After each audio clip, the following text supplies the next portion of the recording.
Anti-gay activist Paul Cameron, who we spoke about the other day, has some new policy ideas he'd like to share with us for parents.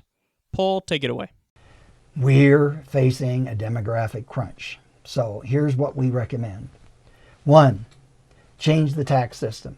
If you have 2 or 3 kids and you're married, you should pay no taxes. When those kids leave, back to paying taxes. But as long as you're raising children, no taxes for you. You're assuring the future. And so your kids are going to have to be working to support all the cohort that is now getting older. So that creates a tax incentive for people to have children and stay home maybe and raise them. Yes. But let's give it more than just that. Let's change the voting system. Right now, we've gotten used to the idea, one person, one vote, one citizen, one vote. That's fine. Let's keep that. But let's do this. Let's change how politicians think. Let's give every parent their vote as a citizen plus one vote for each child that they have.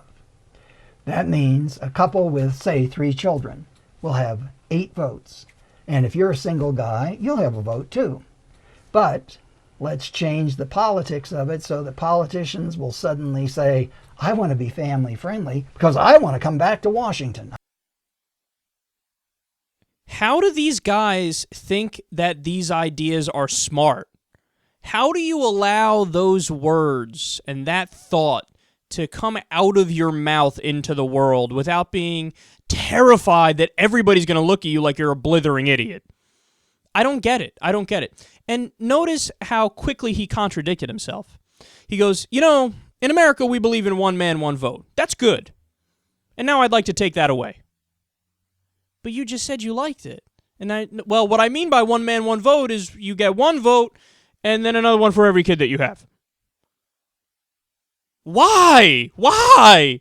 And his idea is, well, we just want to incentivize fucking and we want to incentivize, well, not fucking, because come on. Christians, fundamentalists in favor of fucking? No. They just want procreation. That's what they're in favor of. So they think that it's a good idea to incentivize that. But why is it? I don't understand why it's a good idea to incentivize that. Because your Bible is in favor of it? Be fruitful and multiply or whatever it is? But, I mean, doesn't that disregard the very real situation with natural resources and overpopulation? And shouldn't the government just mind its business on this issue? I got no problem. If people want to have kids, go right ahead and have kids. I'm not going to stop you. But the idea that you openly discriminate against single people because you have an opinion about how married people who have kids are better? Fuck you. Imagine we did what they're doing. And we said, yeah, we just want to make it so that single people get 3 votes and people that have kids have 1 vote. Because, I mean, look, they're the ones using all the resources, so we pay the taxes and they get to use it more often, so we want more votes. But you would mock me and you say, how ridiculous! But you're doing the same thing, just in the other direction. I mean, no, this is a really stupid guy. Like, this is a really dumb person. And then he says, no taxes for parents. No taxes for parents. So only taxes for single people? Or he said, I guess, people that have 1 child? Why? Why? And the tax base would be destroyed if you do that. I mean, so if there's a married couple, they have 2 kids, and the father makes $4 million a year, the mother pulls in $1 million a year. They're just super rich. They're making a tremendous amount of money, whatever they do. One's an executive for a company, the other one's a doctor, whatever. Okay?